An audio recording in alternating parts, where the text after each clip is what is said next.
आज बाबांनी खास भाजी बनवली, मिक्स व्हेज कढाई। वाह क्या बात है। आणि नेमकी आज ही तिच्या मैत्रिणीकडे जेवायला गेली आहे। आज ती माधवच्या हातच्या जेवणाला मुकणार, वाचणार म्हणा बाबा। भाऊजी चाखलं पण नाहीये जेवण आणि असं काय बोलताय? बापरे, बायकोला राग आला वाटतं नवऱ्याला बोलल्याबद्दल। पण वहिनी तुम्ही तरी चाखलाय का की आम्हीच गिनीपूग आहोत?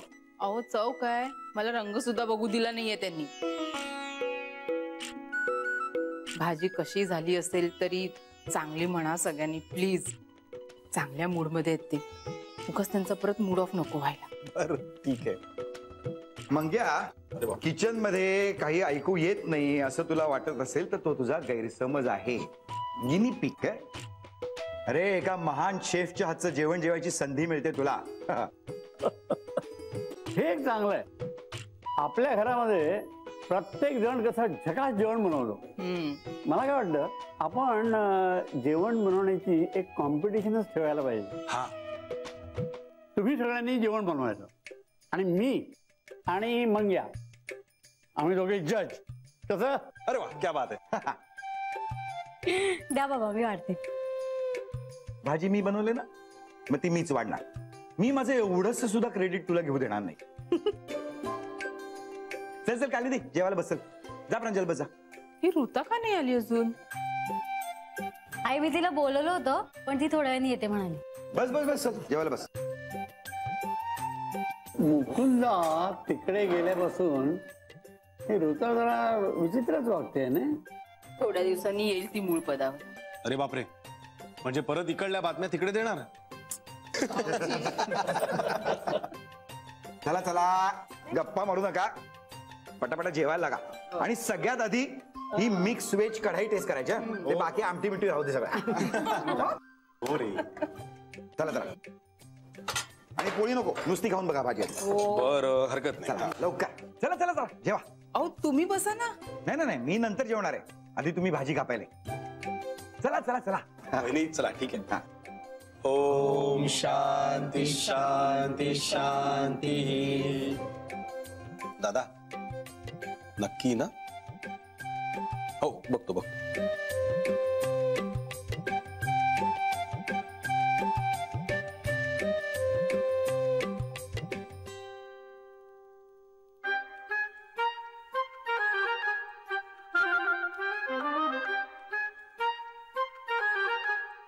वाह दादा, जिओ।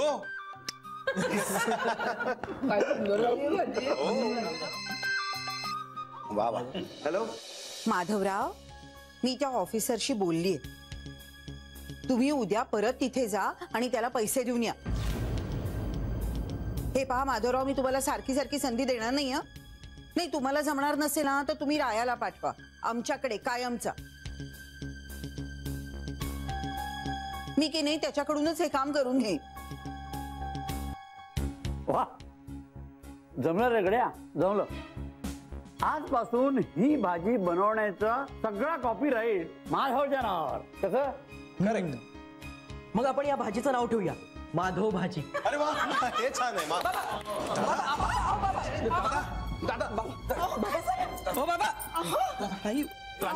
पाणी।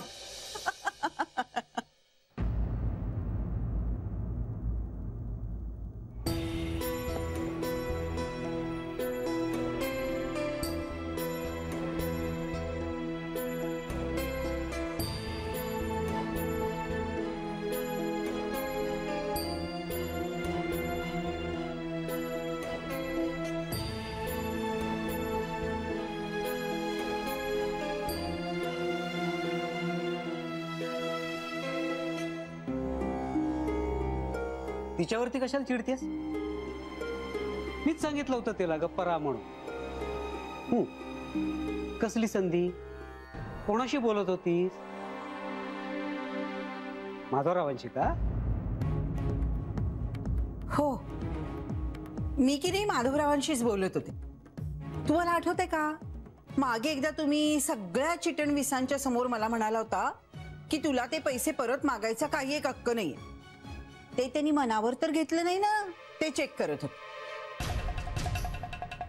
नाही म्हणजे कसं आहे, तुम्ही अगदी दानशूर कर्णाचा अवतार, तुम्हाला कसलीच काळजी नाही. पण आपल्याला प्रांजल शिवाय प्रिया पण मुलगी आहे आणि ती तिच्या नवऱ्याला सोडून आपल्या घरी बसलीये. तिच्या भविष्याची तरतूद नको का करायला? म्हणून पैसे मागत होते. मी काही चांगलं करायला गेले ना तरी तुम्हाला माझा संशय येतो. बाई बाई बाई बाई बाई.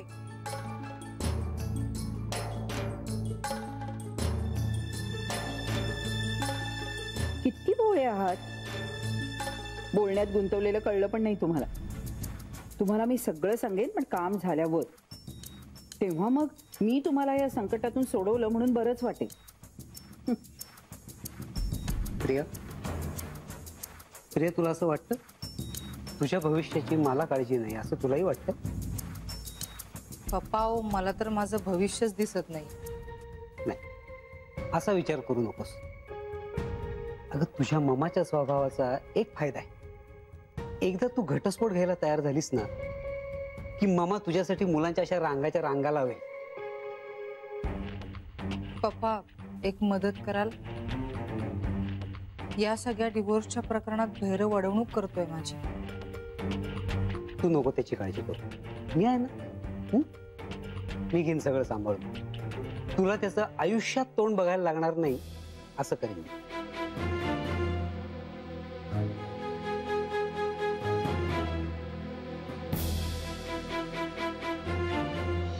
अहो, माधवा, उठा ना हो. एक मिनिट वहिनी. माधवा, बाबा थांबा. उठा ना हो.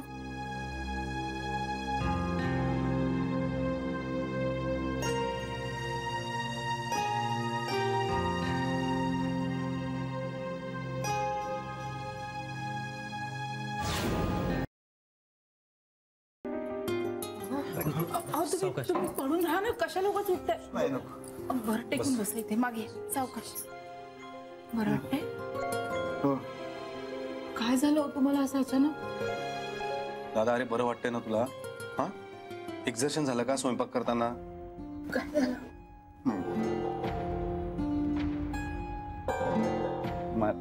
मला तुम्हाला काहीतरी सांगायचंय. हे बघा, आता तुम्ही काही बोलू नका, आराम करा. आपण नंतर बोलू. हा, तुम्ही. नाही वहिनी, तू बोल रे. भाऊजी, वहिनी प्लीज त्याला बोलू द्या. हा, दादा सांग काय सांगायचं. तुलाच हलकं वाटेल. अरे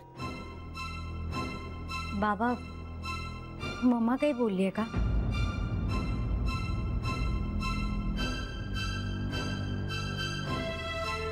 हो, प्रांजल, तुझ्या मम्माने मला एक काम सांगितलंय. त्यांच्यातर्फे एका इन्कम टॅक्स ऑफिसरला लाच देण्याचं.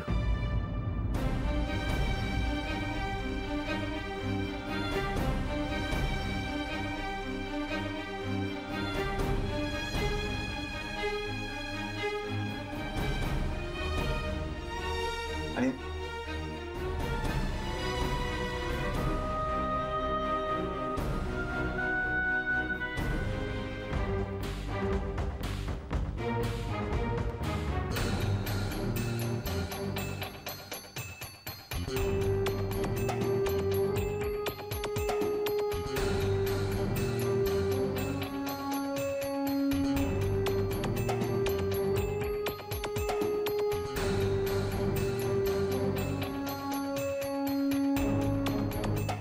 बाबा, तुम्ही काळजी करू नका.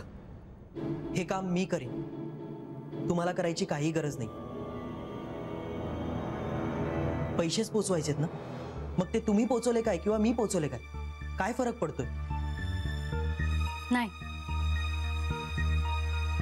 ही रिस्क कोणीच घ्यायची गरज नाही. मी आता लगेचच पप्पांना फोन करून सांगते. मम्मा हे सगळं त्यांच्या नकळत करते, त्यामुळे पप्पांना कळायलाच हवंय.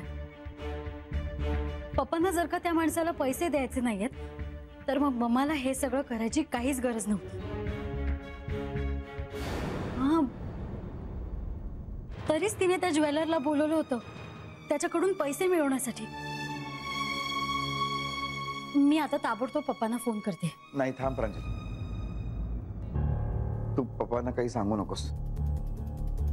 तुझ्या मामाला ते आवडणार नाही, कारण मी जर का हे काम केलं नाही तर राहायला गरजावई म्हणून तिकडे जावं लागेल.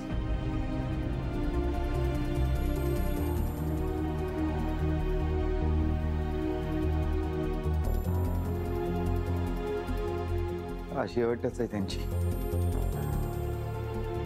काही झालं तरी मलाच जाऊन हे पैसे द्यावे लागणार.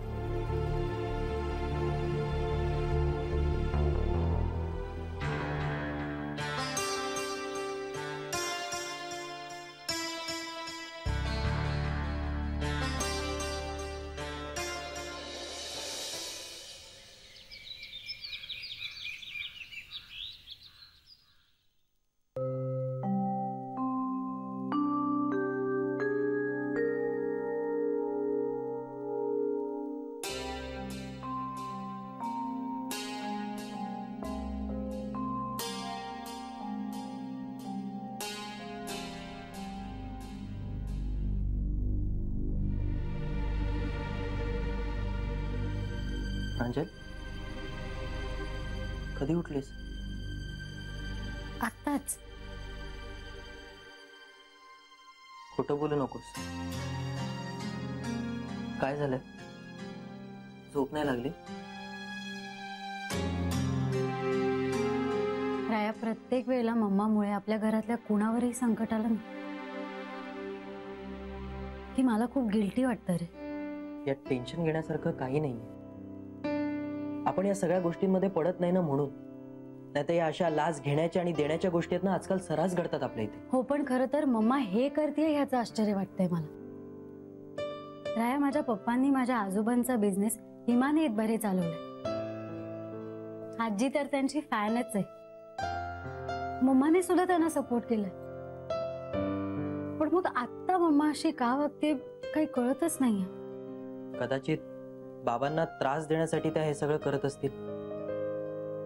प्रांजल, तुझ्या मम्माचं या बाबतीतलं ऑब्सेशन वाढतच चाललंय. त्यांना सतत असं दडपणाखाली बघणं ना आता मला नाही सहन होत. यावरती काहीतरी कायमचा उपाय करायला हवा. मी पप्पांशी बोलले असते रे, त्यांच्या कानावर घातलं असतं. पण बाबांनी त्यांच्याशी बोलायचं नाही सांगितलं. राया, मी मम्माशी बोलते. तिच्याशी बोलायला काय हरकत आहे ना? काहीच हरकत नाही. मी जरा फ्रेश होऊन येतो, मग तू लाव फोन.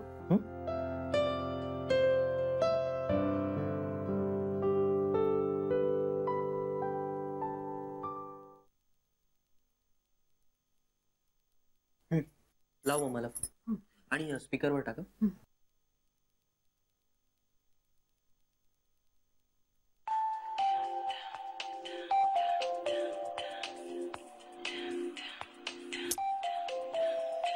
काय सकाळी सकाळी प्रांजलचा फोन? आता काय? हॅलो, काय ग इतक्या सकाळी सकाळी फोन? काय गडबड आहे? मम्मा, हे काय चाललंय तुझं? बाई बाई बाई बाई, आता काय केलं मी? मम्मा, ते माझे सासरे आहेत. तू त्यांना काय काम करायला लावतेस? आणि ही गोष्ट पप्पांना माहितीये का? चहा घेणार का तू प्रांजल? काय? मी तुला विचारलं चहा घेणार का बाळा? तुला माहितीये ना प्रांजल माझी सवय, सकाळी उठल्याबरोबर मला चहा लागतो. चहा घेतल्याशिवाय मी कुणाशी काही बोलत नाही. नाहीतर काय होतं माहितीये का, सत्य ना पटकन माझ्या तोंडातून बाहेर पडतं आणि समोरच्या ऐकणाऱ्याला ते अजिबात आवडत नाही. पण मला सत्यच ऐकायचं. सांग. सत्य ऐकायचंय का माझ्या चिमुरडीला?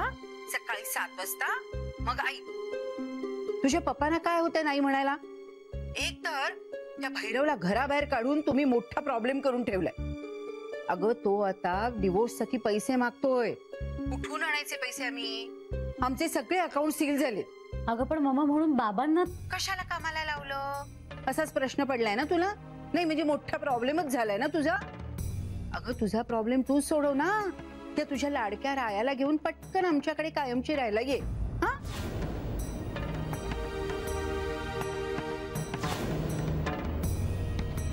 हे बघ, आता तुझ्या सासऱ्यांनी जायचं का जावई बापूंनी जायचं हे तू ठरवायचं. काय प्रांजल, ती इंग्रजीत एक म्हण आहे. काय बरं? हा, पण मला ना ती मराठीतच आठवती. चेंडू मी तुमच्या अंगणात टाकले, आता तो कसा तटवायचा ते तुमचं तुम्ही बघा. हा मम्मा. अगं अगं अगं, माझं बोलणं अजून पूर्ण झालेलं नाहीये. हे बघ, मला माझा मतलब पूर्ण झाल्याशी कारण कळलं की नाही. मला माझं काम पूर्ण व्हायला हवं आणि ते काम जर माझ्या जावई बापूंनी केलं ना तर मला जास्त आवडेल.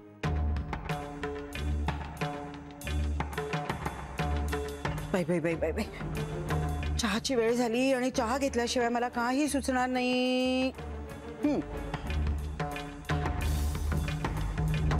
तुझ्या मम्माची गाडी दरवेळेला घर जावयाच्या सिग्नलवर कशी अडकते का?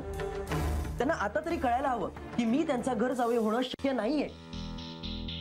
त्यांनी जर हे काम सरळ मला सांगितलं असतं ना तर मी बघितलं असतं ना काय करायचं ते. सगळं मला माहिती आहे, तू माझ्यावर का चिडतोयस? सॉरी.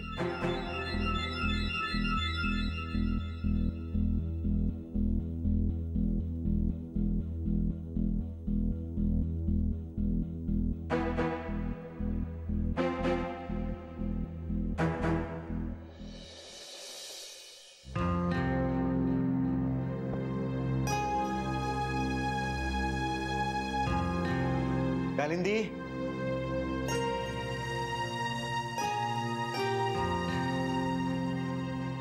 दे ना, चल ना. जायलाच हवं का हो तुम्हाला?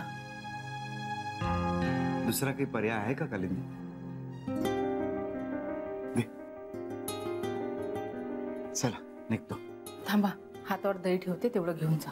कालिंदी, चांगल्या कामासाठी निघालेल्या किंवा युद्धावर जाणाऱ्या माणसाच्या हातावर दही ठेवतात. मी जे काम करायला निघालोय ते चांगलं तर नक्कीच नाही. फक्त यातून युद्धासारखी परिस्थिती उद्भवू नये एवढीच इच्छा. आपण ज्या कामासाठी जातो त्यात यश मिळावं म्हणून हातावर दही ठेवतात. लाज देऊन फार मोठं यश मिळवणार आहे ना मी. म्हणजे तुम्ही सुखरूप परत यावं एवढंच म्हणणं आहे माझं. बघू, तर जे काय होईल ना ते तुझ्या देवावर अवलंबून आहे. बाबा हो, तुम्हाला हे सगळं करायची खरंच काही गरज नाही. तुम्ही स्वतः किती प्रामाणिक आहात हे आम्हाला माहिती आहे. त्यामुळे हे करत असताना तुम्हाला किती त्रास होत असेल याची जाणीव आहे आम्हाला. मी जर काही केलं नाही ना प्रांजल, तर तुझी ममा जे काही करेल ना ते खूप भयंकर असेल. बाबा, तुम्ही हे एकट्याने करावं अशी प्रांजलच्या मम्माची सक्ती नाहीये. मी पण येतो तुमच्या बरोबर. नाही, नको. अहो बाबा, काय हरकत आहे? हवं तर मी लांबून बघेन ना. काय बघणार आहेस? इतके दिवस सरळ मार्गाने चाललेला आपला बाप वाकड्या मार्गावर कसा चालतो हे?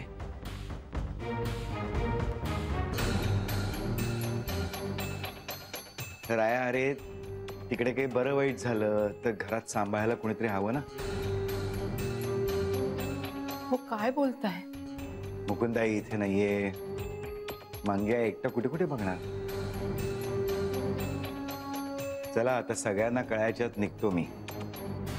आई बाबा बाहेर आले तर पुन्हा मला अडवतील.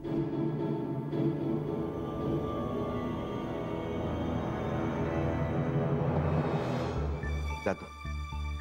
सांभाळून.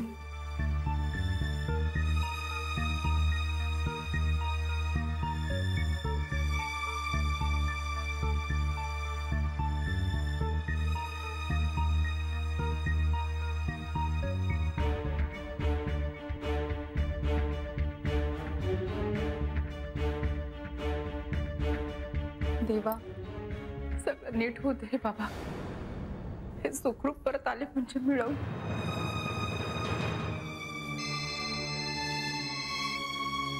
आई, मी आलेच.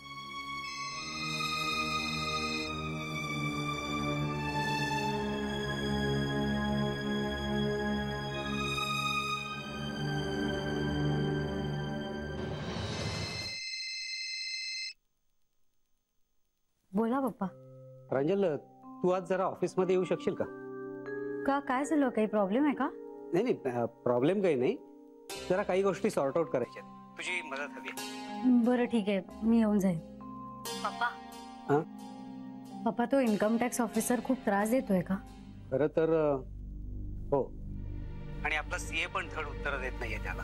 सगळी कागदपत्र दाखवत नाहीये. अहो, पण तो सीए तर आपला माणूस आहे ना, मग त्यांनी असं करावं? ही त्याची आणि त्या ऑफिसरची दोघांची मिली भगत आहे. जितके जास्तीत जास्त पैसे उकळता येतील ना तेवढे हवेत त्यांना. नाही पण मी हे होऊ देणार नाही. म्हणजे नाही मी त्याचा बंदोबस्त केलाय. लवकरच हा सगळा प्रॉब्लेम सॉर्ट आउट होईल. म्हणजे शेवटी तुम्ही पण पैसे द्यायला तयार झाला? काय प्रांजल तुला हे असं वाटलंच कसं? अगं उलट मी अँटी करप्शन ब्युरो मध्ये त्या माणसाची तक्रार नोंदवली.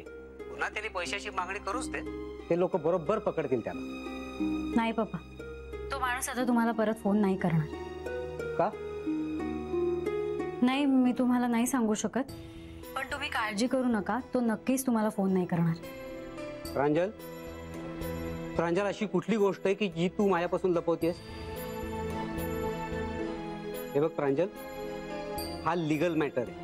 तुला ममानी वगैरे अशा काही शब्द घातल्या असतील ना तर ते विसरून जा. पप्पा, मामाने ऑलरेडी त्या माणसाला पैसे द्यायला पाठवले. अरे शुअर? कोणाला पाठवलंय? रायाच्या बाबांना. आताच गेले ते तिथे. तर ते कशाला पडले याच्यात? वेट वेट वेट, हे सगळं वीणाने केलं असणार ना? आता आलं माझ्या लक्षात. हे बघ बेटा, तू काहीही कर आणि माधवरावांना थांबव. कारण अगं माझ्या सांगण्यावरनं अँटी करप्शनच्या लोकांनी तिथं सेटिंग लावलं असणार आहे आणि ते त्याच्या पाळतीवर असणार आहे. निष्कारण माधवराव त्याच्यात अडकतील ग. काय काय सांगताय काय पप्पा? पप्पा पप्पा मी तुम्हाला नंतर फोन करते. मी आधी त्यांना कळवते. मी करते फोन. हा